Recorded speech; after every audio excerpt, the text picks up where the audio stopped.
वाणिज्यिक बैंक का एजेंसी संबंधी कार्य। वाणिज्यिक बैंक का हम लोग अन्य प्रकार के कार्य देख लिए थे, जमा स्वीकार करना, उधार देना, और सामान्य कार्य भी बोले थे, कुछ लिख करके लाना था, एटीएम कार्ड, डेबिट कार्ड, इसके बारे में जो आपको पहले पढ़ाए थे वहीं से कॉपी पेस्ट करना था। आज एक कारण जो लास्ट बच गया बाबू, एजेंसी संबंधी कार्य को देख लेते हैं कि वाणिज्यिक बैंक एजेंसी संबंधी कार्य भी करता है। पहले समझो कि एजेंसी संबंधी का मतलब क्या होता है। तो वाणिज्यिक बैंक जो है ग्राहक की ओर से अपना प्रतिनिधित्व करते हुए उसके कार्य को करता है, उसके लेकिन उसके अनुमति से कार्य को करेगा, उस तरह के कार्य को क्या कहा जाता है? एजेंसी संबंधी कार्य कहा जाता है। मतलब एक संस्था के तौर पे कंपनी का जो ग्राहक होगा उसके इशारा पर कार्य करेगा, उसी को क्या कहा जाता है? एजेंसी संबंधी कार्य कहा जाता है। अच्छा, तो जरा समझते हैं कि कौन कौन सा कार्य होता है। जैसे पहला, प्रतिभूतियों का क्रय विक्रय। प्रतिभूति क्या होता है पिछला क्लास से बताए थे। नहीं समझ में आ रहा था, एक आध बार वीडियो जाकर देखना, ऐसे लास्ट में कोशिश करेंगे एक बार और समझाएं। आप शेयर खरीदते हैं, प्रतिभूति खरीदते हैं, बैंक बॉन्ड खरीदते हैं, सब अभी एक समझो, ये सब खरीदते हैं कोई भी कंपनी का तो सरकार का, तो कहीं ना कहीं आप बैंक के थ्रू ही खरीदते हैं। आपको जो प्रॉफिट होता है वो बैंक के थ्रू ही वो प्रॉफिट होता है। आप चूज किए कि हम फलाने शेयर खरीद रहे हैं, तो आप बैंक को अलाउ करते हैं कि भाई हमारे तरफ से पैसा लगाओ, और जब उसका प्रॉफिट होता है तो आपका अकाउंट पे डायरेक्ट आता है कि नहीं आता है। तो मध्यस्थ के रूप में, बीच में जो मीडिएटर के रूप में कौन कार्य करता है? बैंक कार्य करता है कि नहीं करता है? बिल्कुल। तो हुआ ना बैंक एक प्रतिनिधि कार्य। तो अगर प्रतिभूति का क्रय विक्रय भी करता है तो आपके अनुमति से कौन करता है? बैंक ही करता है। यह कैसा कार्य होता है बैंक का? एजेंसी संबंधी कार्य। और भी है, जैसे दूसरा,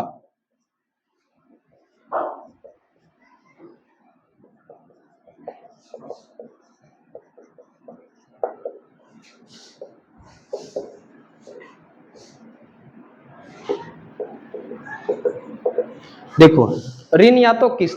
कभी कभी क्या होता है कि हम लोग कहीं से ऋण ले लिए, कोई भी लोन ले लिए, और ऐसा लिमिट बना देते हैं कि पर मंथ 1000, 2000, 3000 जो है बैंक से कटता चला जाता है। मतलब एक बार आप अलाउ कर दिए, ऋण ले लिए मोटा सा, उसके बाद फिर 1000, 2000 जो है आप फिक्स कर दिए कि भाई पर मंथ हमारे बैंक से कटता जाएगा। वो भी मीडिएटर के रूप में, जो आपको जैसे 1000 से ज्यादा ना कट जाए, इसके लिए देखभाल करने की चाहिए ना, वही तो एजेंसी की कार्य होता है। वो भी काम को कौन निपटा देता है? बैंक कर देता है। तो अगर कहीं से आप ऋण कहीं से अगर आप उधार ले रहे हैं, तो वहां पर पेमेंट भुगतान भी बैंक आपके तरफ से कौन करता है? बैंक ही करता है। बस अर्थ है क्योंकि बैंक में पैसा होना चाहिए, पैसा नहीं रहेगा तो पेमेंट कर देगा? वो नहीं करेगा। और जरा सोचो तुम लोग,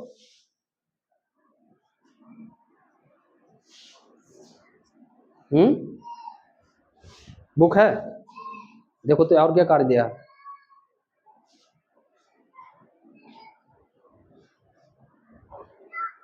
भारतीय वन नहीं, देखो भारतीय वन ऐसे दो कोई बहुत है।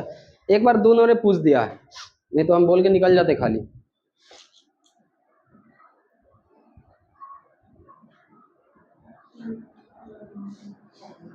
ठीक तो हो तो गया यार, सब तो कर ही दिए। प्रतिनिधि का कार्य, हाँ उसी एक ही में लपेट देते हैं। तीसरा देखो,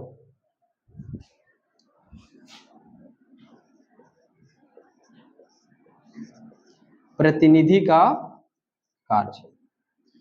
बैंक, व्यवसायिक बैंक होते हैं बाबू, वह प्रतिनिधि का भी, प्रतिनिधि समझते हैं? नेता। इतिहास में प्रतिनिधि का मतलब क्या होता है? नेता। यहाँ पे थोड़ा अलग समझना है। बैंक में आपका संपत्ति है, पैसा है, उसका देखभाल जो करेगा उसी को कैसा कार्य कहा जाएगा? प्रतिनिधि संबंधी कार्य। कि भाई कोई ले ना ले, जैसे घर में रहेगा तो भाई उसके लिए जरूरत है आदमी के, नहीं समझे? प्रतिनिधि का मतलब क्या हो गया कि आपके संपत्ति का हिफाजत कर रहा है, सिंपल। एक लाइन ध्यान रखो।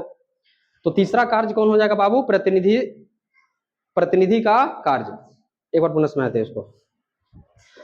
वाणिज्यिक बैंक का तीसरा एजेंसी संबंधी कार्य, जिसका नाम क्या है? प्रतिनिधि का कार्य करता है। आपके बैंक के हिफाजत, एक लाइन में सुन लो, आपके बैंक में जो धन संपत्ति है उसको सिक्योर कर रहा है, उसको सुरक्षित बना के रखे हुए है। इस कार्य को क्या कहा जाता है बाबू? प्रतिनिधि संबंधी कार्य। संपत्ति का सुरक्षा करना। कोई दिक्कत? अब केवल दो लाइन इसके बारे में एक्सप्लेन कर देते हैं। तो लिखो, पहला लिखो, प्रतिभूति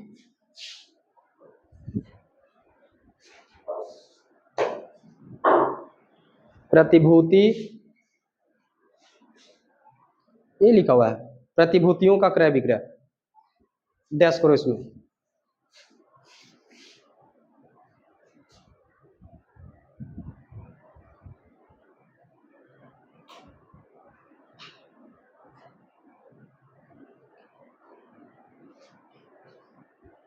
डैश किया, लिखिए लिखिए वाणिज्यिक बैंक, वाणिज्यिक बैंक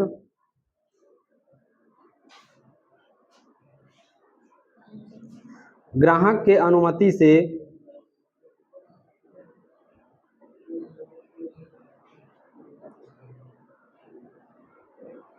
से प्रतिभूतियों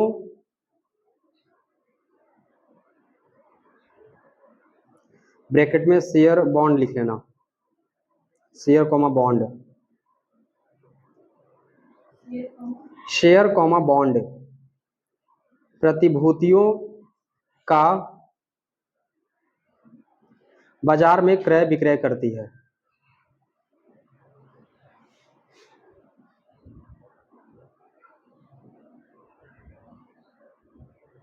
बाजार में क्रय विक्रय करती है। और बाजार का मतलब क्या, जहानाबाद बाजार नहीं करती है। अरे नहीं नहीं नहीं, ये सब चीज जैसे बैंक किसी को कंट्रोल कर रहा है, जीडीपी सब, तो सब बाजार में होता है। ये सब एक संस्था ना करता है, मतलब कि डिजिटल होता है, नहीं समझ रहे हैं। जैसे आप बैंक पैसा निकाल रहे हैं, दे रहे हैं, एजेंसी में निकाल कर रहे हैं, ये सब बाजार में जहानाबाद में होगा। ये सब संस्थागत होता ना है, मतलब इतना तो समझते होंगे। हो गया। अब किसी को लग रहा है कहाँ पे लेन देन हो रहा है प्रतिभूति, दिखाओ जरा सा हमको। इंटरनेशनल मार्केट होता है, जैसे एप्स पे आप कोई काम करते हैं तो कहीं दिख रहा है, फिर भी काम करेंगे नहीं काम कर रहे हैं, वही तरह से सब डिजिटल होता है। दूसरा लिखो,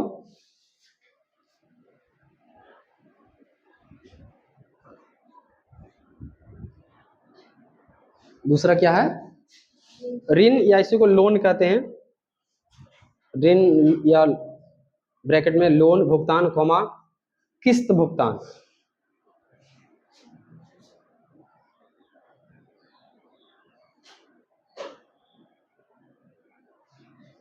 डैश करो, लिखिए वाणिज्यिक बैंक, वाणिज्यिक बैंक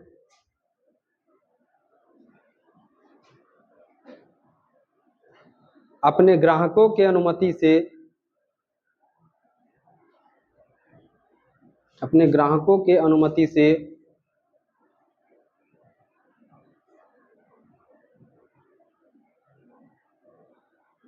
किस्त या ऋण का भी भुगतान करता है।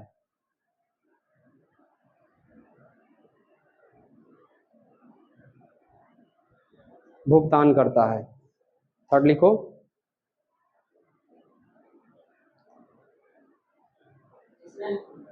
तीसरा लिखिए, हाँ, प्रतिनिधि का कार्य।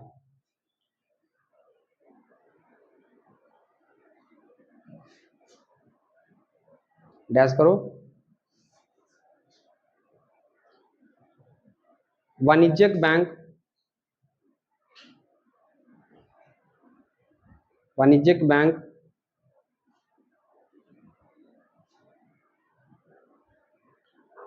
प्रतिनिधि का भी कार्य करता है। वाणिज्यिक बैंक प्रतिनिधि का भी कार्य करता है। यह ग्राहकों के, यह ग्राहकों के बैंक में जमा धन संपत्ति को, ग्राहकों के बैंक में जमा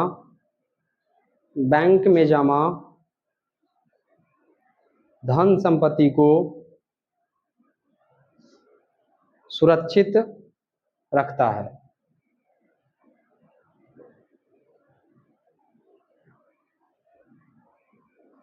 हो गया। तो वाणिज्यिक बैंक का वो खत्म हो गया। अगर आपसे पूछ देगा वाणिज्यिक बैंक किसको कहते हैं, उसका कार्य को लिखे तो सब बन जाएगा ना, तो दिक्कत नहीं होगा। हालांकि इसमें हम क्वेश्चन देंगे, जैसे ही चैप्टर खत्म होगा तब सोच रहे हैं इस पे जो जितना टॉपिक पढ़ा दिया उस पर एक बार क्वेश्चन दे। बस इस सब टॉपिक को तैयार रखो। तो अब हेडिंग लगाओ सहकारी बैंक। हाँ तीसरा था ना ये, हम लोग पढ़ रहे थे इसका। तो आरबीआई पढ़ लिए, उसके बाद सेकंड था वाणिज्यिक बैंक, और तीसरा था, ऐसा कोई जरूरी नहीं कि तीनों को है, लेकिन फिर भी याद कीजिए।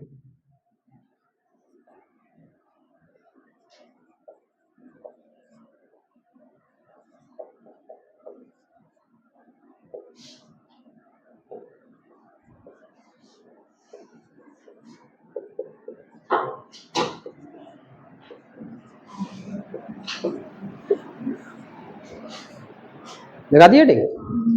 सहकारी बैंक, देखो सहकारी बैंक क्या होता है, क्या सरकारी है कि प्राइवेट है? वाणिज्यिक बैंक तो समझ में आ गया हमको, आरबीआई समझ में आ गया, लेकिन ये सहकारी बैंक किसको कहते हैं?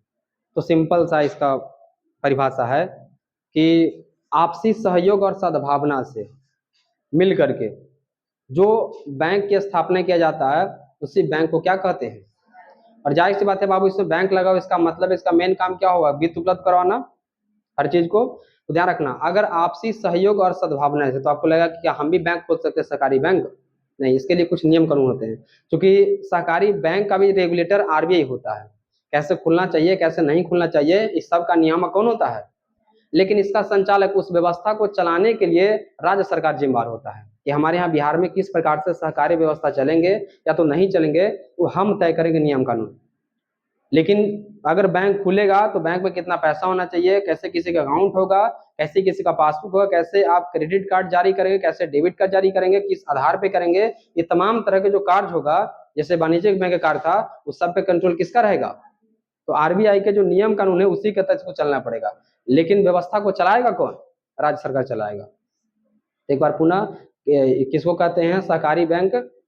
आपसी सहयोग तथा सद्भावना से वित्त उपलब्ध कराने वाली संस्था को क्या कहा जाता है? इसका नियामक कौन होता है बाबू? आरबीआई होता है। लेकिन इसके व्यवस्था का संचालन कौन करता है? राज्य सरकार करता है। बस यही लिखना होगा। लिखवाते इसको, लिखो।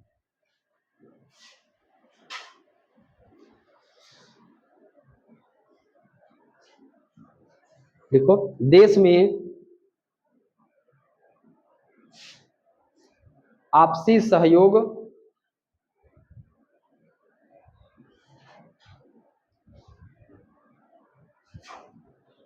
तथा सद्भावना मतलब विश्वास, आपसी सहयोग तथा सद्भावना से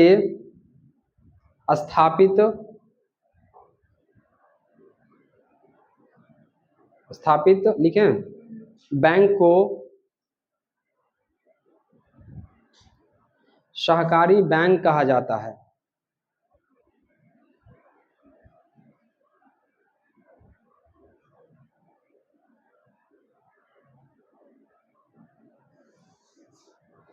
फुल स्टॉप। यह बैंक कृषि कमजोर वर्ग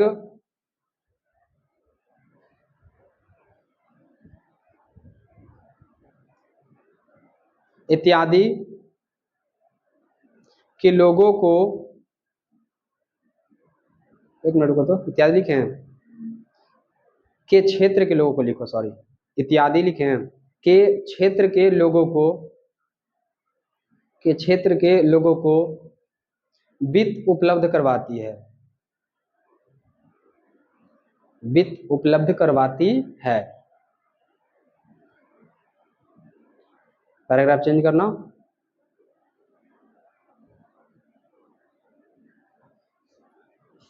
लिखिए, सहकारी बैंक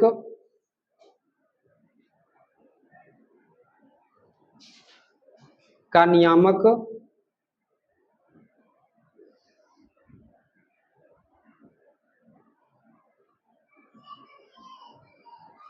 आरबीआई होता है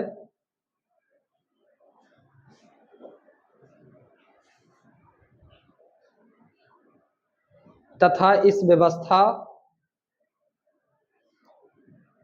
व्यवस्था का संचालन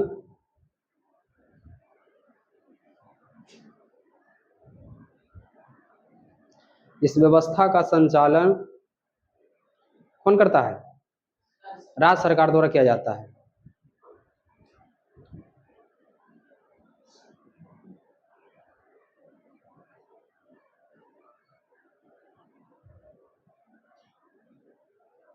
हो गया? चलो एक बात और तुमको बताते हैं कि ग्रामीण क्षेत्र में या तो फिर ग्रामीण क्षेत्र के विकास के लिए जो सहकारी बैंक खोला जाता है बाबू, उसका पैसा का प्रबंधन एक संस्था है जिसका नाम है नाबार्ड। नाम सुना है तुम लोग? नाबार्ड, हम लोग पढ़ेंगे उसके बारे में। नाबार्ड सबको पैसा देता है, लेकिन नाबार्ड कैसे पैसा देता है उसको समझने के लिए पहले आपको सहकारी बैंक के बारे में अच्छा से जानकारी होना चाहिए। तो सहकारी बैंक के बारे में कुछ आइडिया लगा? आप लोग भी जैसे धन संपत्ति वाला लोग है, वो भी चाहेगा तो 10 20 50 आदमी मिल करके जो है अपने में मीटिंग कर सकता है, और मीटिंग करके आरबीआई में आप एक मतलब अपना एप्लीकेशन दे सकते हैं कि सर हम लोग ऐसा हैं, और अगर किसी को जरूरत पड़ेगा पैसा का, क्योंकि ये सब जो है केवल लाभ पे काम नहीं करता है। वाणिज्यिक बैंक केवल किस पे काम कर रहा था? लाभ पे नहीं। ये लाभ पे तो खैर फायदा तो होबे करता है इसको, लेकिन साथ साथ ही जो है देश में आर्थिक विकास मतलब कि कल्याण का भी कार्य करता है। इसका नाम है सहकारी। इसमें सरकार भी फंड करती है। सरकार कैसे फंड करती है? नाबार्ड के थ्रू फंड करती है। आरबीआई भी हेल्प करता है, आरबीआई नाबार्ड के थ्रू इसमें हेल्प करता है। आपसी लोग भी करते हैं, जितना जो तुम इस सब जो लोग समूह वगैरह सुना है, नहीं आता है ऐसा समूह में ऐसा मीटिंग चलता है, तो आगे वो सब चीज पढ़ेंगे, उसको स्वयं सेवी संघ समूह कहते हैं। सहकारी बैंक को समझ में आया? अब इसको थोड़ा सा आगे बढ़ते हैं, ठीक है? ये तीनों कंप्लीट हो गया ना? देखो हम लोग को जो बिहार की एग्जाम है, तो बिहार के संदर्भ में हमको पढ़ना पड़ेगा। तो एक पार्ट याद करो, शुरू में बताए थे, एक बार तुम लोग को याद दिलाते हैं, तो तुम लोग भुला भी तो जाता है ना। देखो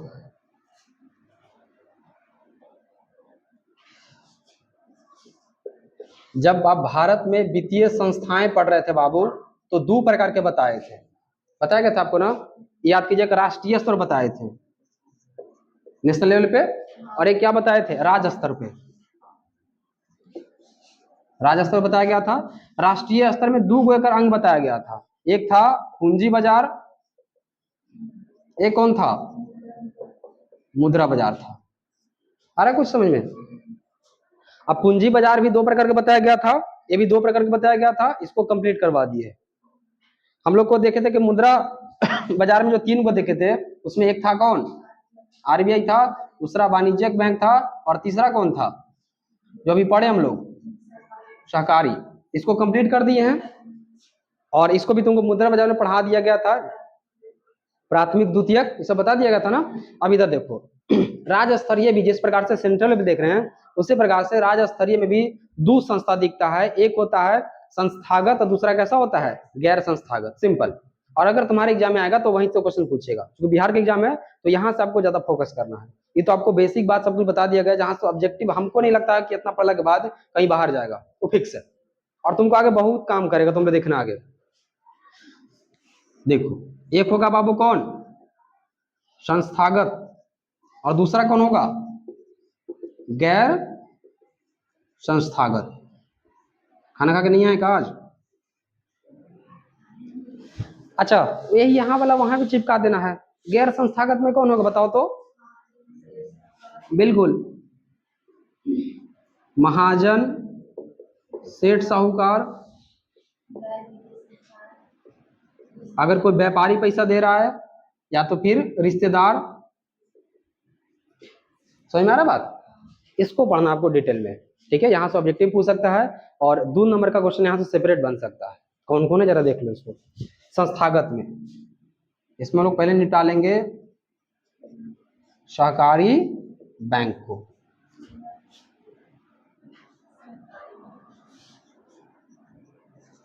प्राथमिक सहकारी समितियां,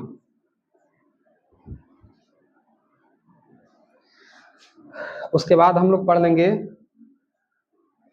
प्राथमिक सहकारी समितियां, हो जाएगा ना। उसके बाद तीसरा कौन पढ़ लेंगे हम लोग?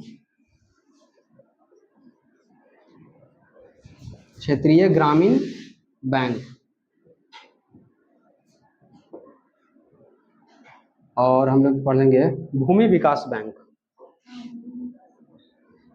भूमि विकास बैंक तुम लोग लिखना, तो इसको पहले लिखना, क्योंकि इसको पहले पढ़ना जरूरी है, तब हम लोग क्षेत्रीय वाला पढ़ेंगे। और लास्ट में एक संस्था है बाबू,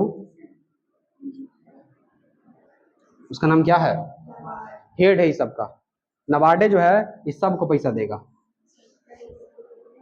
नहीं नहीं, सबसे पहले इसको नहीं पढ़ाएंगे तो मजा नहीं आएगा तुम लोग को, जब ये सब जान लेगा फंक्शन ना तब नबार्ड पढ़ाएंगे, ज्यादा ठीक रहेगा। ठीक है, तो इस सब को एक संस्था है जो इस सब को रेगुलेट करेगा, इस सबको रेगुलेट नहीं बल्कि पैसा देगा। रेगुलेट तो नियामक तो कौन होगा, आरबीआई होगा।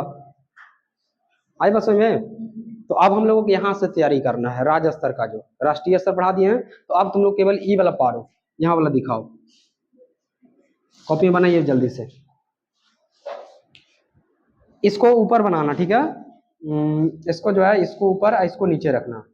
तो नंबरिंग कर देंगे तो 1 2 और ये हो जाएगा 3 पे, 4 पे, और ये किस पे हो जाएगा, ये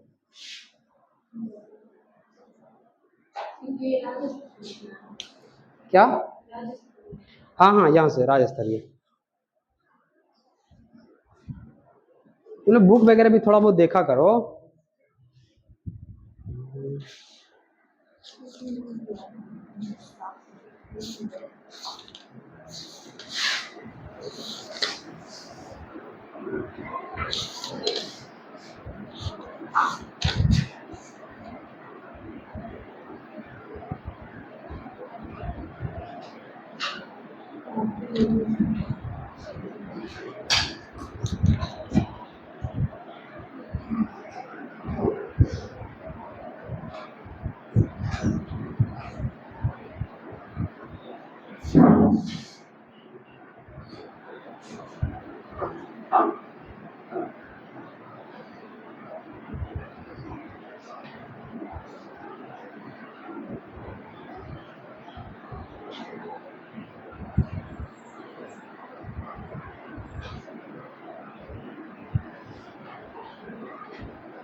देखो, तो पहले इसको निपटा लेते हैं। एक और नाम बताओ तो, पहला किसके बारे में पढ़ेंगे, दूसरा, तीसरा, और चौथा का नाम बताइए, और पांचवा, एक इसमें और ऐड कर लो, वाणिज्यिक बैंक, जो हम लोग पढ़ चुके हैं, यहाँ लिख देते हैं, लिख लो तो 6।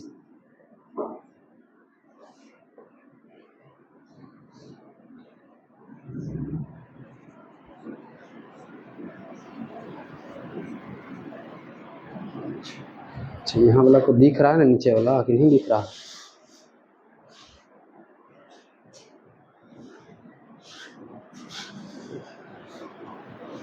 यहाँ से तो दिख नहीं रहा।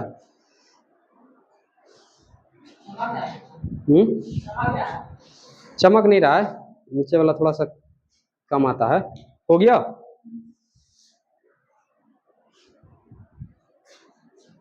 एक बार नहीं तो ऊपर ही लिख देते हैं।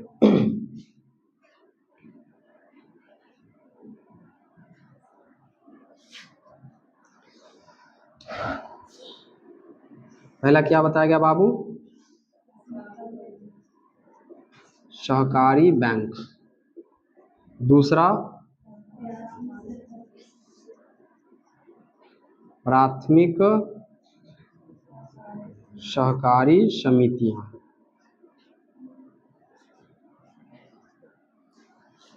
तीसरा भूमि विकास बैंक को पीछे पढ़ेंगे ना, पहले इसी को पढ़ लेंगे, भूमि विकास बैंक, और चौथा हो जाएगा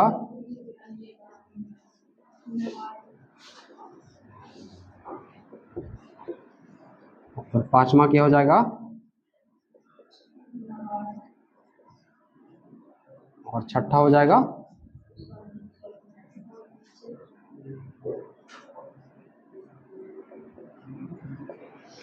चलिए, यही मामला था ना, यही 6 एक बार हम पढ़ देते हैं।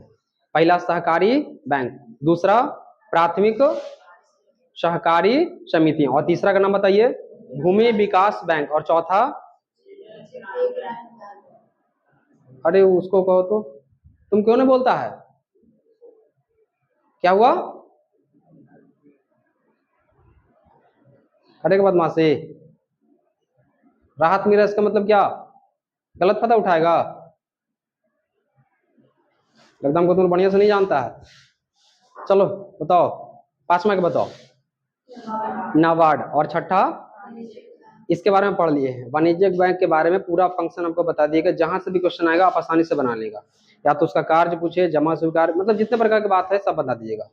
तो सहकारी बैंक, अच्छा सहकारी बैंक की परिभाषा बता दिए। यहाँ पे केवल उसका पार्ट बताएंगे कि सहकारी बैंक, क्योंकि अब बिहार लेवल पे हमको पढ़ना है, राज्य स्तरीय है ना, तो हम लोग को केवल बिहार लेवल पे हमको पढ़ना है कि बिहार में सहकारी बैंक कितने प्रकार के हैं और कैसे कैसे कार्य करते हैं। तो हेडिंग लगाओ सहकारी बैंक।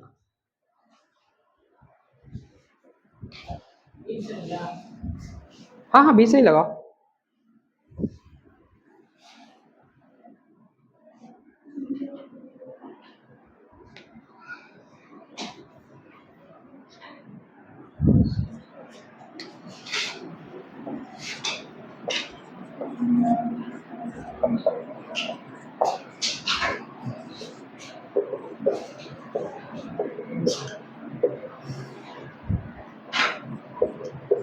चलो परिभाषा वही वाला छाप देना यहाँ पे, 2-3 जगह छोड़ दो, अभी लिखा है ना परिभाषा, वही यहाँ बता देना।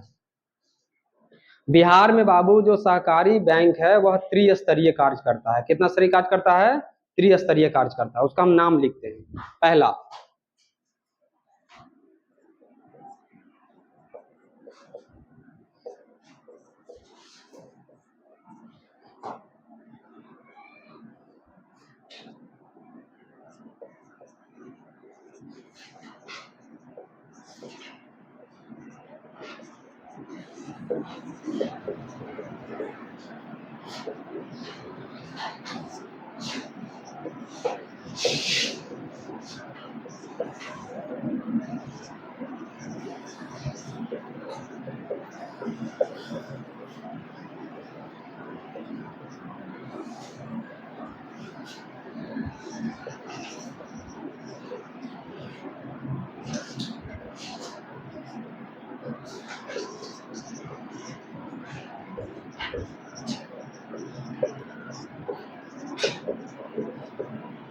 देखो शॉर्टकट भी जान लो इसका, इसको कहता है स्टेट कोऑपरेटिव बैंक, और इसको क्या बोलेगा? DCCB, और इसको बोलेगा PACB। हम फुल फॉर्म बोल देते हैं, ठीक है? अगर आपको जानने में इंटरेस्ट होगा तो जान लीजिए। SCB का मतलब क्या हो जाएगा यहाँ पे? State commercial bank. स्तरीय का नहीं यहाँ पे होगा, ठीक है? स्टेट कॉमर्शियल, सॉरी कोऑपरेटिव होगा हो, कॉमर्शियल मतलब वाणिज्यिक हो जाएगा ना, सॉरी फिर से बोल देते हैं। SC का मतलब क्या हो जाएगा? State cooperative bank. अगर सेकंड DCCB का मतलब क्या हो जाएगा? डिस्ट्रिक्ट कोऑपरेटिव, और एक और सी छूट गया ना, एक मिनट भैया, ओ केंद्रीय छूट गया हमसे बीच में, यहाँ सीख ली दिए थे, जिला स्तरीय केंद्रीय। हाँ देखो तो बुक में केंद्रीय लिखा कि नहीं लिखा है? हाँ ठीक है। सहकारी, देखो अगर हम इंग्लिश नहीं हमको पता रहता DCCB तो गबड़ा गया था अभी। चलो एक बार फिर से कर लेते हैं, सुन ध्यान से। बिहार में जो सहकारी बैंक है बाबू त्रिस्तरीय कार्य करता है। कितना स्तरीय कार्य करता है? त्रिस्तरीय। एक बार पहले शॉर्टकट में बोलो। पहला को हम लोग क्या कहेंगे? SEB। दूसरा को क्या बोलेंगे? DCCB। क्या इसको बोलेंगे? DCCB। और तीसरा को क्या बोलेंगे? अरे यार ये कहाँ से आ गया? DC। हाँ अब सही हो गया, एक बार और जोर लगाना, ठीक है? देखो बिहार में सहकारी बैंक कितने स्तर पर होते हैं बाबू? 3 स्तर पर। बिहार में सहकारी बैंक त्रिस्तरीय, हर जगह अलग अलग कॉन्सेप्ट चलता है, ठीक है? बिहार में जो अपनाया गया है सहकारी बैंक को कितने स्तरीय अपनाया गया है? 3 स्तरीय। जिसमें पहला बताओ तो शॉर्ट में इसको क्या कहते हैं? SCB। दूसरा को क्या कहते हैं? DCCB। और तीसरा को क्या बोलते हैं? अब हिंदी में सबको बोलेगा। पहला को क्या कहते हैं? दूसरा को क्या कहते हैं? और तीसरा को क्या बोलते हैं? अब देखो एक बार हम फुल फॉर्म बताते हैं, तुम लोग देखते बोलता कि नहीं बोलता है ऐसे, पहले सुनना। SEB का मतलब क्या होगा? स्टेट कोऑपरेटिव बैंक, क्या उसको बोलेंगे? हाँ। दूसरा देखो DCC का मतलब क्या? District central cooperative bank. फिर सुनो ध्यान से, डिस्ट्रिक्ट सेंट्रल कोऑपरेटिव बैंक, बोलो तो एक बार। और तीसरा देखो PACB, primary agriculture cooperative bank. फिर से सुनो ध्यान से, प्राइमरी एग्रीकल्चर कोऑपरेटिव बैंक। अब तुम लोग बताओ, तुमको नहीं पढ़ा आ रहा है, फंस जाता है? अच्छा कोई बात नहीं, फुल फॉर्म में लिखवा दे उसका। अच्छा जानना चाहते हैं, चलो यहीं पे लिख देते हैं, यहीं पे खत्म हो जाएगा मामला। तो आप तुम लोग कहाँ बैठे है, अब सर से तो लिखते चलो।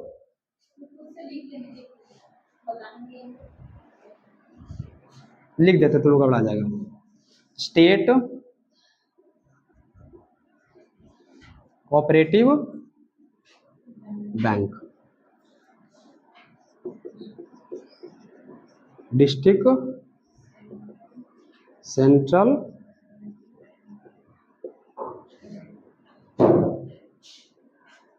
और ये क्या हो जाएगा बाबू?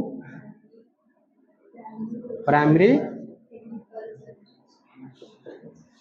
एग्रीकल्चर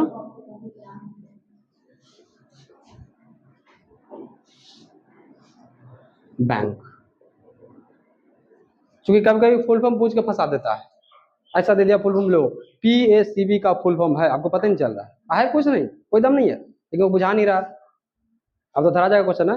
लगभग अभी तक इकोनॉमी से कम 10 वर्ष से कम नहीं फुल फॉर्म बताए होंगे, GDP GNP मिला करके 10 वर्ष प्लस हो गया होगा। लेकिन मानो अगर पूछना होगा बिहार बोर्ड को तो ओकरे में से एक दो को फंसाएगा। और जब आप अपना आंसर लिखना तो ये सब चीज डालना, प्रभावी आंसर होगा। कोई लिख रहा शॉर्टकट तो फुल में लिखो उसको, तो ज्यादा इफेक्टिव होगा आंसर। तो हेडिंग क्या लगा दे बाबू?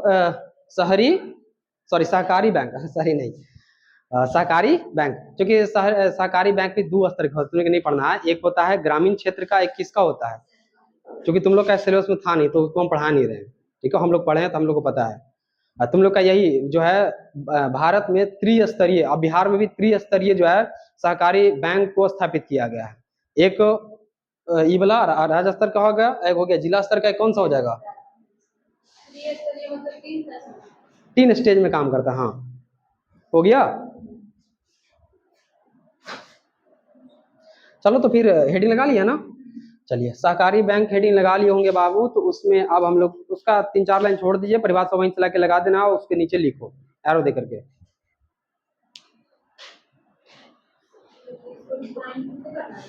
हाँ खुद से क्या लिखवाया हुआ है सब कुछ, लिखिए। राज्य स्तरीय शहरी बैंक, राज्य स्तरीय शहरी बैंक, सॉरी राज्य स्तरीय सहकारी बैंक, शहरी कहने से आ गया, राज्य स्तरीय सहकारी बैंक भारत में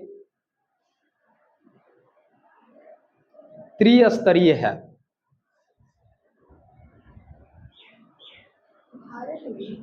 हाँ हाँ भारत में, बिहार में भी है, ठीक है? भारत वाला बिहार वाला एकदम बराबर दोनों का है, ठीक है? पहला लिखो, पहला क्या, इसको जल्दी से उतार लो ना, थोड़ा सा रुक जाते हैं।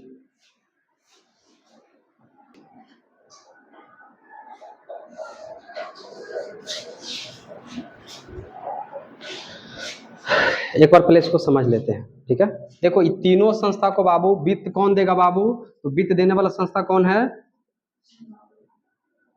नाबार्ड। कौन है बाबू? नाबार्ड। अभी नाबार्ड के बलहल जपो, क्या है नाबार्ड आगे बताया जाएगा। ऐसे समझो कि SEB या तो फिर DCCB या तो PACB जो है, ये तीनों को वित्त कौन देता है? नाबार्ड देता, सिंपल।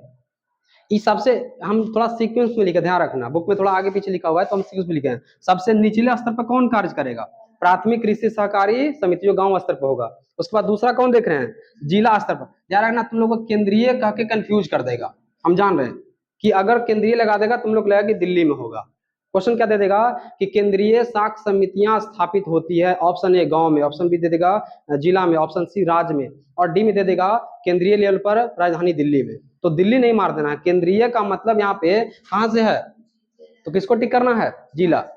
ये थोड़ा एक्सेप्शन टाइप का है, इसको अपवाद स्वरूप इसको याद कर लेना है कि अगर ऐसा क्वेश्चन आ जाएगा कि केंद्रीय सहकारी समितियां स्थापित होती है तो कहां स्थापित होती है, कोई दिक्कत। प्राथमिक कृषि सहकारी समिति थी गांव में होगा, कहाँ होगा बाबू, और राज्य स्तरीय तो सिंपल है, कहाँ होगा, राज्य में होगा, राज्य की राजधानी में ही मुख्यतः होते हैं, इसमें कंफ्यूजन नहीं कीजिएगा। ये तीनों को वित्त कौन देता है बाबू, नाबार्ड। देखो सबसे नीचे का संस्था ये, इससे ऊपर मतलब इसको देखरेख ये करता है और ये इसके कंट्रोल में होता है, और ये तीनों किसके कंट्रोल में होता है, और बाकी नियम कानून में कौन देख लेता है इसको, आरबीआई देख लेता है। आई बात समझ में। अब एक तुम लोग को पढ़ना है, ये सबसे इंपॉर्टेंट है जो, ठीक है। अब देखो सब पहले हेडिंग लगा के फिर देख लेते हैं, तो पहला हेडिंग लगाओ, तो ये सबको नहीं पढ़ना,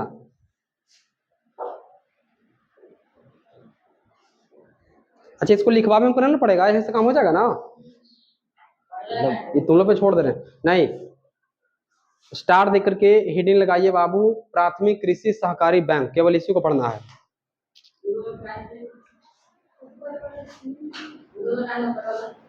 ये सब नहीं पढ़ना तुमको, तो फिर जैसे जो इतना पढ़ना होता है तुमको बताया जाएगा ना, ऐसे इसको पढ़ाने के लिए तुमको फिर अनुसूची गैर अनुसूची भी नहीं बताया गया, उसको बताना पड़ेगा हमको, तो उतना तुम लोग है नहीं। एक काम करो ना, क्या नहीं, बिल्कुल नहीं, अरे बाप बात कर रहा था। एक सुनो ध्यान से, अभी जो हम लोग जो टेबल बनाया था उसमें देखो तो दूसरा में यही वाला पॉइंट लिखा हुआ था, ध्यान से देखो उसको। अभी जो हम लोग टेबल राज वाला बनाए थे उसमें देखो सहकारी बैंक था, सेकंड में क्या था, यही नहीं लिखा हुआ था, चलो उसी को सेकंड दूसरा नंबर लिखे थे, चलो यहाँ पे दूसरा ही कर देते हैं। मतलब हम तुमको ये बताना चाह रहे हैं कि सहकारी बैंक का ही पार्ट है जो हम लोग दूसरा में अलग से पढ़ रहे हैं, वो इंपॉर्टेंट है, वहां से सेपरेट क्वेश्चन आ जाएगा। तो दूसरा बनाए तो दूसरा हेडिंग लगाइए,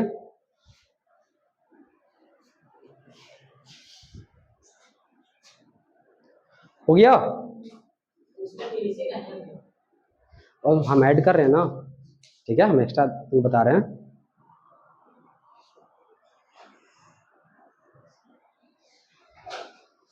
एक बार हम तुम को समराइज कर देते हैं, ठीक है, दिमाग को बैलेंस करके रखो। हम लोग राज्य स्तरीय सहकारी समिति को पढ़ने जा रहे थे, नहीं राज्य स्तरीय बैंक को पढ़ने जा रहे थे ना, उसमें हम लोग एक संस्थागत देखे, गैर संस्थागत देखे। संस्थागत में हम लोग पहले देखे सहकारी बैंक को देखे, सहकारी बैंक की परिभाषा जान लिए, फिर देख लिए कि बिहार में सहकारी बैंक कितने स्तर का है, कितने लेवल का है, या तो भारत में भी सहकारी बैंक कितने लेवल का होता है, तो कितना लेवल बताना है, कौन कौन बता देना है वो, ठीक है, कोई दिक्कत है, बस इतने सहकारी बैंक तो समझ में आ गया। उसके बाद हम लोग सेकंड टॉपिक पे आ गए हैं जो कि सहकारी बैंक का ही पार्ट था, उसका नाम क्या था, बस सिंपल, तो इसी को हम लोग पढ़ रहे हैं, कोई दिक्कत। तो चलो हेडिंग लगाओ, लगा लिया हेडिंग,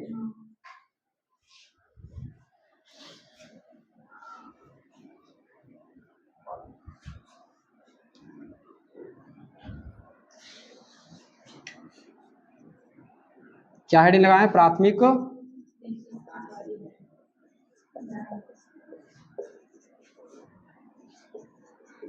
सहकारी बैंक,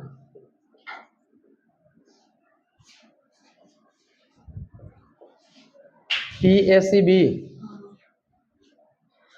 देखो यह बाबू, इसकी स्थापना किया गया था किसानों को जो अल्पकालिक ऋण है, अल्पकालिक ऋण कहने का मतलब 1 साल से कम, 1 साल से कम ऋण देने के लिए इस संस्था का स्थापना किया गया था। इसका संचालक मतलब इसको वित्त उपलब्ध करवाता है नाबार्ड द्वारा करवाया जाता है। तो अगर ऐसा ऑब्जेक्टिव आ जाएगा कि निम्नलिखित में से कौन कृषि क्षेत्र में, ध्यान रखना इसका लक्ष्य केवल कृषि क्षेत्र पर निर्धारित था, तो केवल कृषि क्षेत्र में अल्पकालिक ऋण निम्नलिखित में से कौन सा बैंक देता, तो उसका आंसर क्या टिक करना है, PACB मतलब ये वाला बैंक, और ये ग्रामीण क्षेत्र में होते हैं, गांव गांव में इसका स्थापना किया जाता है। अब कोई जरूरी नहीं है कि ग्रामीण क्षेत्र में तुमको मिलेगा, क्योंकि सहकारी बैंक दो तरह के होते हैं, एक शहरी सहकारी बैंक, दूसरा कौन होते हैं, ग्रामीण होते हैं, उतना डेप में नहीं जाना है, लेकिन बस एक लाइन का ऑब्जेक्टिव सुनो ध्यान से, अगर ऐसा ऑब्जेक्टिव आ गया कि किसानों को अल्पकालिक ऋण देता है, 1 साल से कम का ऋण देता है, तब उसका आंसर इसको टिक करना है, कोई दिक्कत। तो बस यही 2 लाइन तुमको बताना था, और एक और जान लो, ये दूसरा पॉइंट हो जाएगा। तीसरा बताया गया था तुमको भूमि विकास बैंक, यही था ना।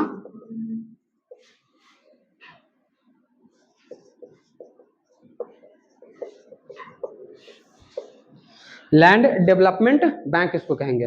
अच्छा, जो काम ये कर रहा था अल्पकालिक, वही किसान के लिए कौन सा कार्य करेगा, दीर्घकालिक कार्य करेगा। कैसा कार्य करेगा बाबू, दीर्घकालिक। अगर ऐसा ऑब्जेक्टिव आ जाएगा कि किसानों को दीर्घकालिक ऋण निम्नलिखित में से कौन सा संस्था देता है, तब उसका आंसर किस पे टिक कर देना है, भूमि विकास बैंक। तो भाई भूमि विकास बैंक क्यों खोला गया, उद्देश्य तो पता लग गया कि कृषि क्षेत्र में किसानों को संपत्ति के निर्माण, जैसे ट्रैक्टर हो गया और अन्य प्रकार के जो हार्वेस्टर वगैरह हो गया, इसके क्रय के लिए पैसा जो देता है उस संस्था को क्या कहा जाता है। ऑब्जेक्टिव आएगा हो से दोनों का पूछ दे कि भूमि विकास बैंक को परिभाषित करे, उनको ही देना होगा। ठीक है, चलो लिख लो जल्दी से इसको। हेडिंग दे दिए, लिखो। हाँ पहले प्राथमिक में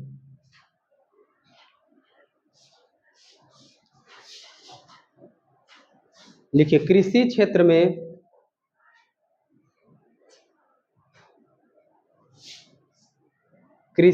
क्षेत्र में किसानों को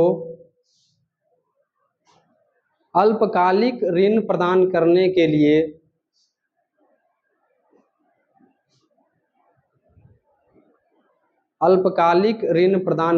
लिए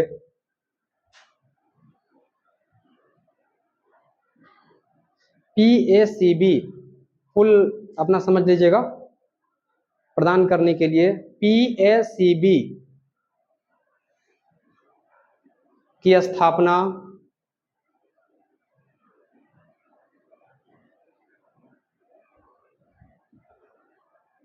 भारत सरकार द्वारा किया गया।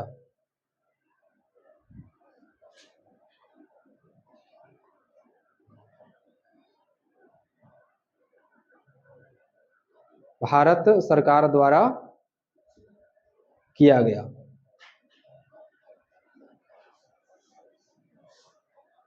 फुल स्टॉप, इसमें लिखना। इसे नाबार्ड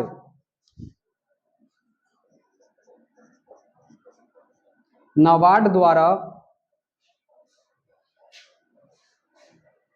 वित्त उपलब्ध करवाया जाता है।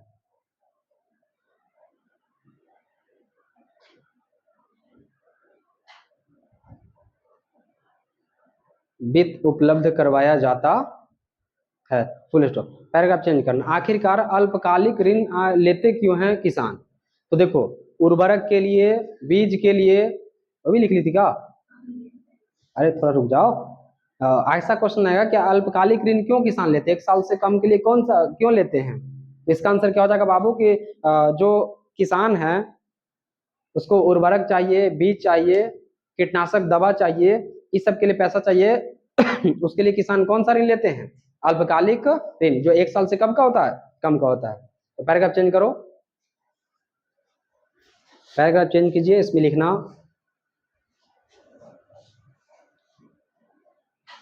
लिखिए, इस संस्था के माध्यम से किसान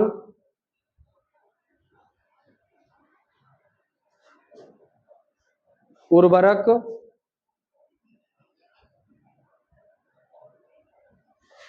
बीज, कीटनाशक, उर्वरक, बीज, कीटनाशक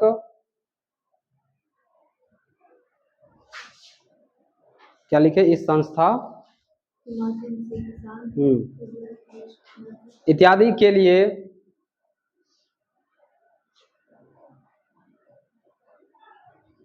एक वर्ष से कम समय के लिए अल्पकालिक ऋण लेते हैं।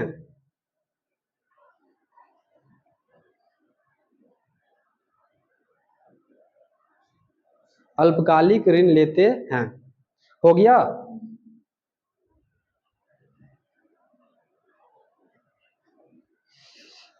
चलो अब इसका, इस पे आ जाओ, थर्ड पे आ जाओ।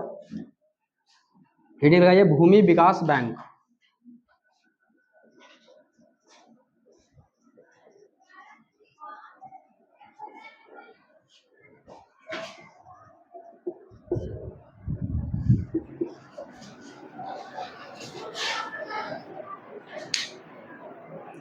भूमि विकास बैंक,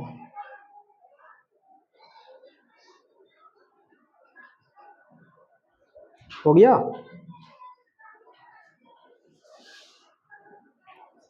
लैंड डेवलपमेंट बैंक, समझा दिए इसके बारे में ना। वही चीज कल उल्टा कर दो। किसान दीर्घकालिक ऋण कौन संस्था से लेगा बाबू? भूमि विकास बैंक से। कैसे करो, लिखिए। कृषि क्षेत्र में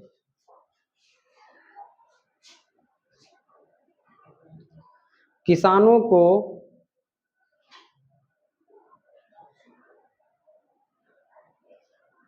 दीर्घकालिक ऋण,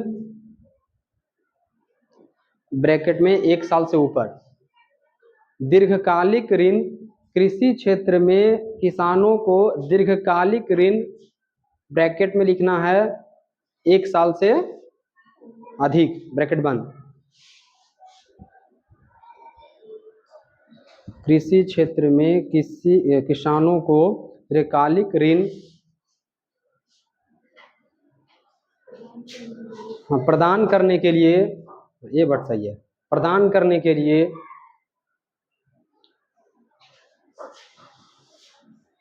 भूमि विकास बैंक, भूमि विकास बैंक की स्थापना किया गया।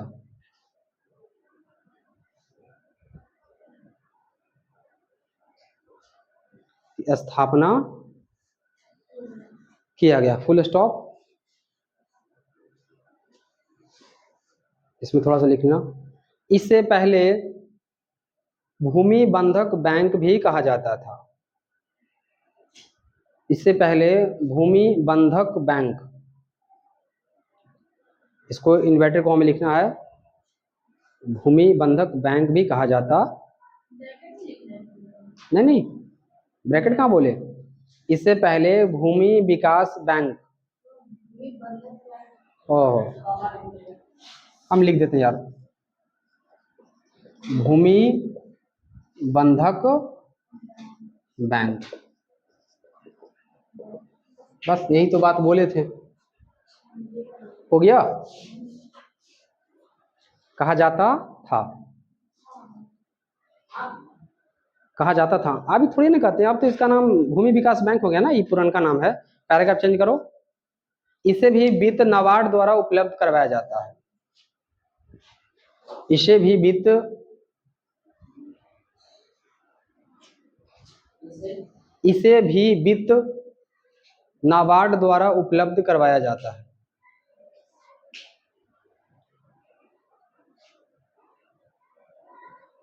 करवाया जाता है, करवाया जाता है। हो गया। चलो अब अगला लिखो, क्षेत्रीय ग्रामीण बैंक।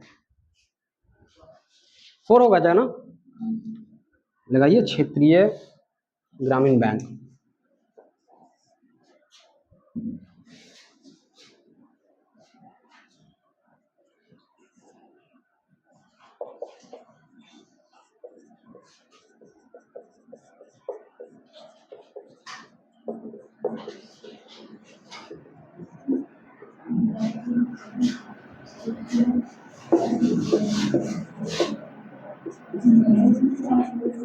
शॉर्ट में इसको आरआरबी कहते हैं। नाम सुना है आरआरबी का? इंग्लिश में कहते हैं रीजनल रूरल बैंक। रूरल का मतलब होता है ग्रामीण क्षेत्र, और अर्बन का मतलब शहरी क्षेत्र होता है। ऐसा इंग्लिश वर्ड होता है। जैसे हम लोग पढ़ते हैं शहरीकरण, तो उसको लिखेगा अर्बनाइजेशन, लिखेगा उसको। अर्बन का मतलब होता है शहरी क्षेत्र, और रूरल कहीं पे लिखा हो उसका मतलब क्या हो जाएगा? ग्रामीण क्षेत्र। देख लो, हेडिंग लगा लिए। आरआरबी बड़ी फेमस है भी।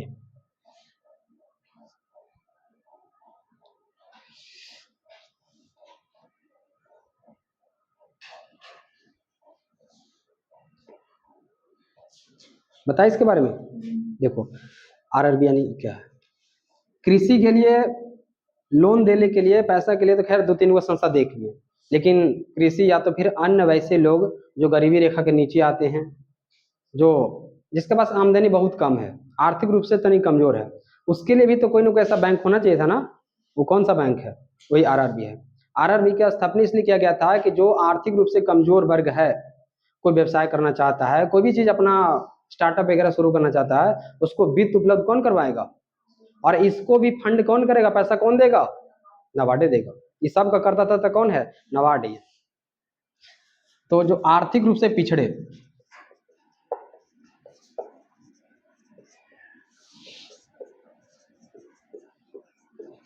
कमजोर वर्ग,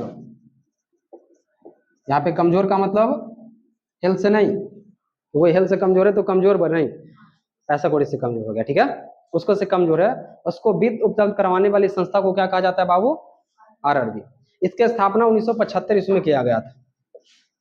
1975 भारतीय लेवल पे किया गया था, लेकिन बिहार में भी इसी साल मतलब 1975 में ही जो है अपने यहाँ स्थापित कर दिया, कि काफी अच्छा चीज है। और शुरू में जब खुला तो लगभग 190 प्लस, लगभग 196 के आसपास जो है आरआरबी के बैंक था, लेकिन अभी कम गया है। भारत सरकार अब टारगेट ले लिया है कि एक राज्य एक आरआरबी, मतलब अभी आने वाला समय में अब केवल 28 को बच जाएगा। 28 को राजा ना, 28 को राज तो 28 को आरआरबी, लेकिन अभी 43 को काम कर रहा है। शुरुआत में बना था तो इसकी संख्या 190 से ज्यादा था, लेकिन वर्तमान समय में इसकी संख्या 43 है, जिसपे भारत सरकार, केंद्र सरकार लगातार कार्य कर रही है कि एक राज्य एक आरआरबी, मतलब एक राज्य में एक ही होना चाहिए। उसका लक्ष्य है एकरूपता के लिए, ठीक है। सब धीरे धीरे राज्य डेवलप कर रहा है ना। मोदी जी बहुत जो है एक राज्य एक कानून ऐसे करके बहुत सा चीज लाए हैं। उनका एक और अभी चल रहा है बहुत सा कि एक देश एक चुनाव, मतलब मुख्यमंत्री का चुनाव और प्रधानमंत्री का चुनाव एक साथ होना चाहिए। ऐसा होता है ना कि मुख्यमंत्री का हम लोग का अलग साल होता है, जैसे भी मुख्यमंत्री हो रहा है, और कुछ दिन पहले प्रधानमंत्री का हुआ था। मतलब इससे क्या होता है कि देश में जो व्यवस्था खराब हो जाता है, कभी वहाँ चल रहा है चुनाव, तो कभी वहाँ चुनाव चल रहा है, कभी उस राज्य में चुनाव चल रहा है मुख्यमंत्री का, तो उससे क्या होता है कि देश का विकास करने में कंसंट्रेट नहीं हो पाते हैं। अभी होगा ही कुछ समय के बाद, 1-2 महीने के बाद मुख्यमंत्री का चुनाव होगा। तो अगर एक बार मुख्यमंत्री एक बार प्रधानमंत्री बन जाएगा तो 5 साल कम से कम काम करेगा ना, तो देश उससे ज्यादा तरक्की करेगा। चलो, तो हेडिंग लगा दिए, लिख लो, लिखो इसको।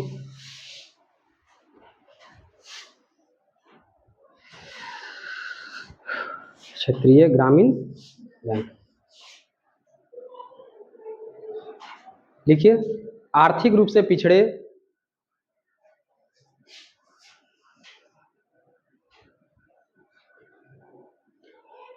कौमा गरीब एवं कमजोर वर्ग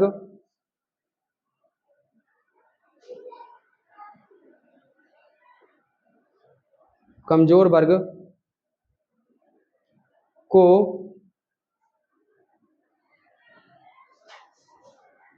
भारत में वित्त उपलब्ध कराने के लिए भारत में वित्त उपलब्ध करवाने के लिए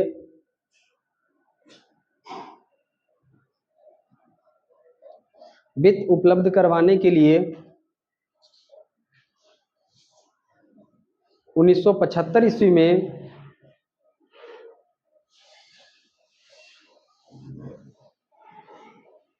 1975 ईस्वी में भारत सरकार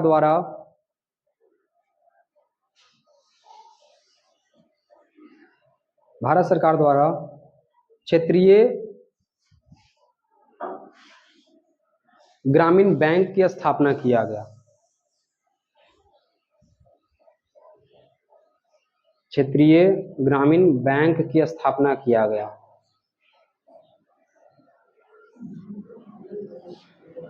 हो गया, पैराग्राफ चेंज करना, किया गया, पैराग्राफ चेंज कीजिए, लिखिए प्रारंभ में इसकी संख्या 190 से अधिक थी। हाँ, पूरे देश में, हाँ। प्रारंभ में इसकी संख्या 190 से अधिक थी।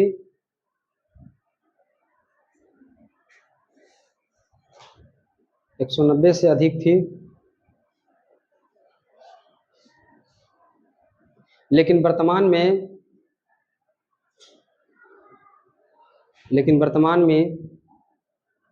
43, वर्तमान में देश में 43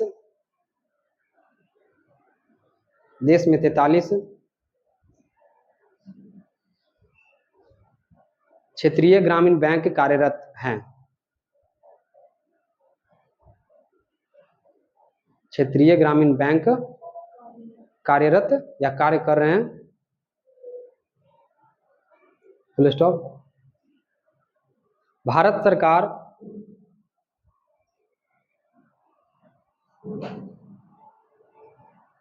एक राज्य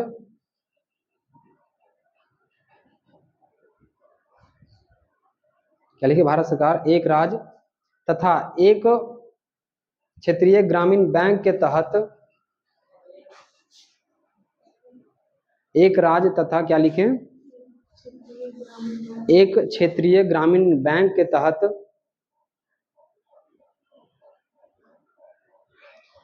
इसकी संख्या 28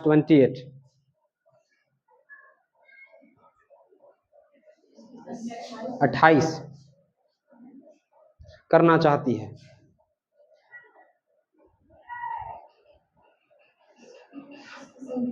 28 करना चाहती है। तो अगर ऐसा क्वेश्चन आ जाएगा, चूंकि देखो अब चूंकि संसद में इस पे बार बार बात चलते रहता है, तो उसका इफेक्ट आपका एग्जाम पे भी दिखता है।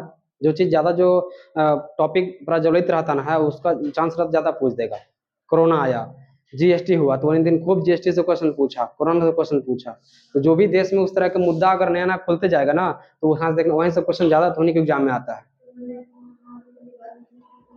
कोरोना महामारी में निबंध आया था, बिल्कुल, जो इसलिए कहते हैं थोड़ा सा घटना से बाकी रहो। और हमारे साथ पढ़िएगा तो एक चीज तो है कि जो देश में घटना हो रहा है, ऐसा भी यूट्यूब पे हम करंट अफेयर का एक अलग सेशन चला रहे हैं। अगर तुम लोग को टाइम मिले तो उसको कभी कभी फ्री में रहना तो देखते रहना कि देश में क्या होता है। हम उसमें नेशनल और इंटरनेशनल दोनों घटना कवर कर रहे हैं। वो केवल जीएस के बच्चे के लिए जो ग्रेजुएट लेवल के है। आज तुम लोग को समझ में आएगा, लेकिन जैसे जितना समझ में आए, कुछ तो समझ में आएगा ना, कुछ आइडिया तुमको लगेगा। उसमें काफी बेहतरीन से तैयार कर रहे हो उसको। तो जब भी टाइम मिले, लेकिन अपना पहले सिलेबस कवर करो, इसके बाद टाइम मिलेगा तो सब करना है, ठीक है। क्योंकि इतने करना समझ में आ रहा है तुमको, बहुत ज्यादा हो जाता है, बहुत बच्चों को टफ लगेगा। लेकिन यकीन मानिए अगर इतना कर लिए तो आप बिहार के नंबर 1 विद्यार्थी है, इस बात को समझिए। क्योंकि जहां पे आपको लोड पड़ रहा है, समझ लो सबको लोड वहीं पड़ता है, और उस लोड को जो पार कर लिया वही आगे है। छोड़ दिया रिटर्न हो जाएगा, तो यकीन मानो फिर कुछ नहीं हो पाएगा तुमसे।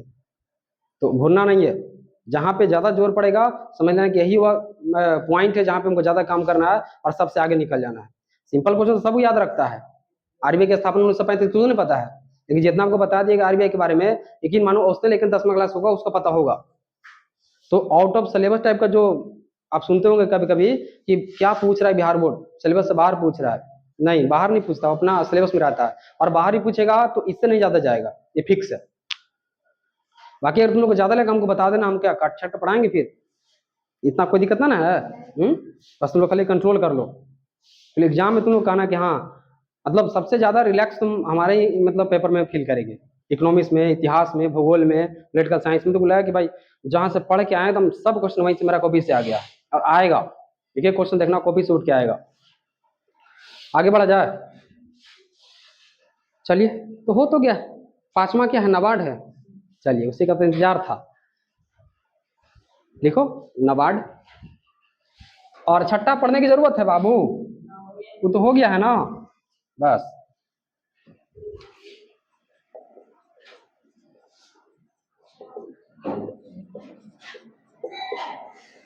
नाबार्ड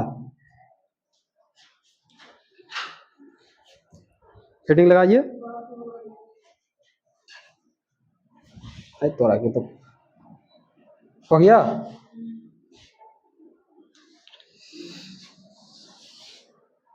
इसका फुल फॉर्म लिखो, बोले लिखिए नेशनल, लिख लीजिएगा। रुक जा यार, तूने हमरे पे लिखवाएगा।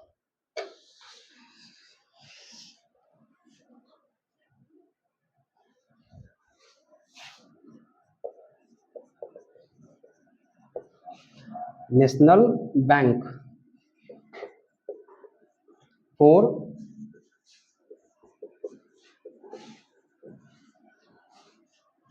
एग्रीकल्चर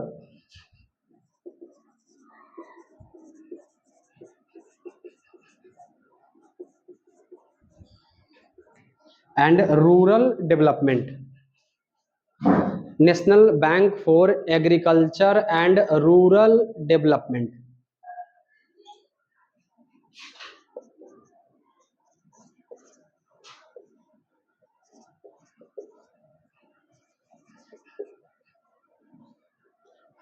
इसका बुक में देखो तो हिंदी क्या लिखा है, नाबार्ड का राष्ट्रीय कृषि और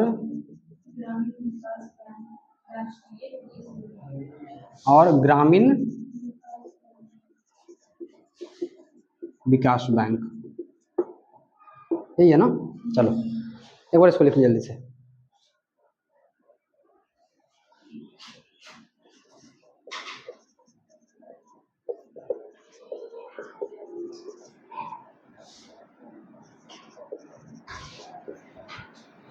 हो गया। चलो देखो इसका मुख्यालय कहाँ है, मुंबई। इसका स्थापना बाबू 1882 में हुआ था। 12 जुलाई 1882 में इसका स्थापना, मिनट भी लिख देते हैं, 12 जुलाई 1882 ईस्वी को इसकी स्थापना किया गया है। नीचे से छोटे छोटे पॉइंट देके लिख लो।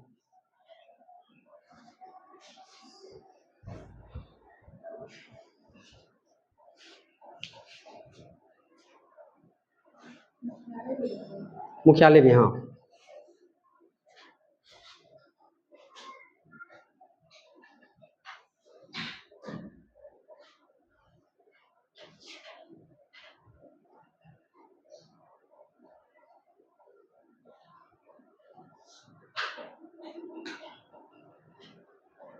लिख लिए इसको। अच्छा मान के चलो कि सब पॉइंट देते हैं, अगर तुमको सेंटेंस जोड़ के लिखना अगर कहीं आ जाए तो क्या आप लोग लिख सकते हैं?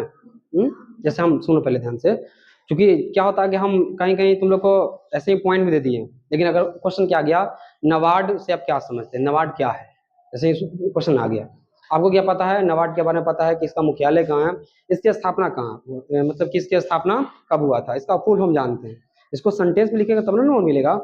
देखो वो नाबार्ड का एकदम तुम लोग नमूना देते हैं। जैसे क्वेश्चन है कि नाबार्ड क्या है तो पहले तो इसको नाबार्ड का पहले फुल फॉर्म वगैरह दे देना है। हिंदी में क्या कहते हैं, राष्ट्रीय कृषि और ग्रामीण विकास बैंक। आंसर लिखेंगे कि नाबार्ड की स्थापना भारत सरकार द्वारा कब किया गया बाबू, 12 जुलाई 1882 ईस्वी को किया गया। इसका मुख्यालय कहाँ है, मुंबई है। इसकी स्थापना ग्रामीण क्षेत्रों में, या तो इसकी स्थापना कृषि एवं ग्रामीण क्षेत्रों में कमजोर वर्ग को वित्त उपलब्ध करवाना होता है। क्या उपलब्ध करवाता है, ध्यान रखना, यहाँ पे वित्त उपलब्ध जो है अन्य संस्थाओं के माध्यम से करता है, ऐसा लिखना, डायरेक्ट नहीं करता, ध्यान रखना। नाबार्ड क्या लगता है डायरेक्ट किसान को देता है, नहीं, नाबार्ड जो है दूसरा पहले संस्था को देगा, और उस संस्था के माध्यम से कहाँ देगा पैसा, इसके लिए वो शब्द आता है, ध्यान से समझना, पुनर्वित्त संस्था, पुनर्वित्त संस्था।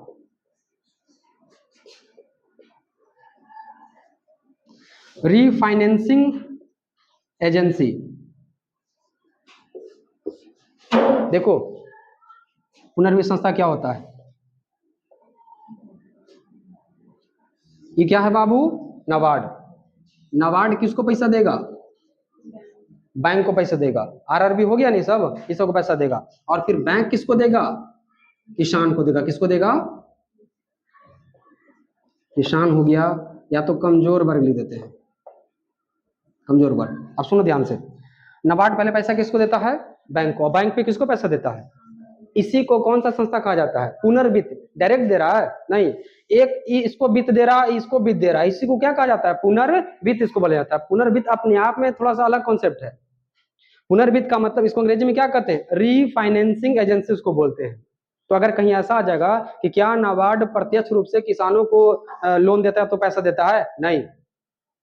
नाबार्ड है ऑप्शन ए, वित्त उपलब्ध कराने वाली संस्था, बी में दे देगा पुनर्वित्त संस्था, सी में कुछ और, डी में कुछ और दे देगा तुमसे। तो ध्यान रखना, इस वर्ड पे कोशिश करना है कि पकड़ बनाओ कि पुनर्वित्त संस्था का मतलब क्या होता है बाबू, कुछ समझ में आया है? तो ई लाइन बहुत इंपॉर्टेंट है। तो हम तो हो रहे थे, ऐसा मिस्टेक हो रहे थे, लेकिन वैसे तो ध्यान आ गया हमको। पुनर्वित्त संस्था जब बताऊंगे तुम लोग के, तुम लोग के बुक में भी एक लाइन लिख के छोड़ दिया है, अब तुम लोग पढ़ेगा परेशान हो जाएगा।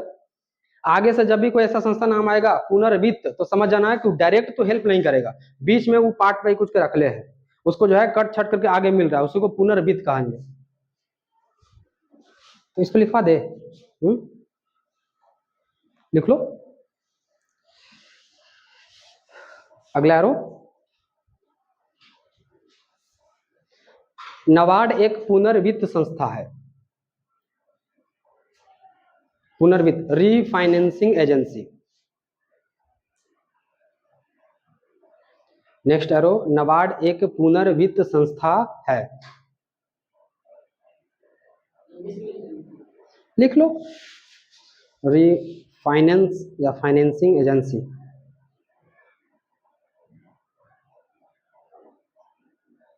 है।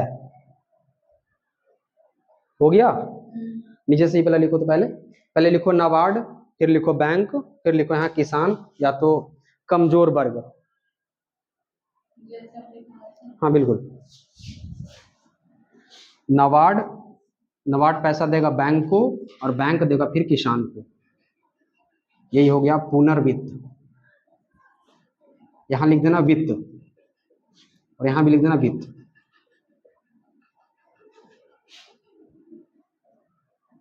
तो इस सब को मिला करके हम लोग क्या कहेंगे? पुनर्वित्त।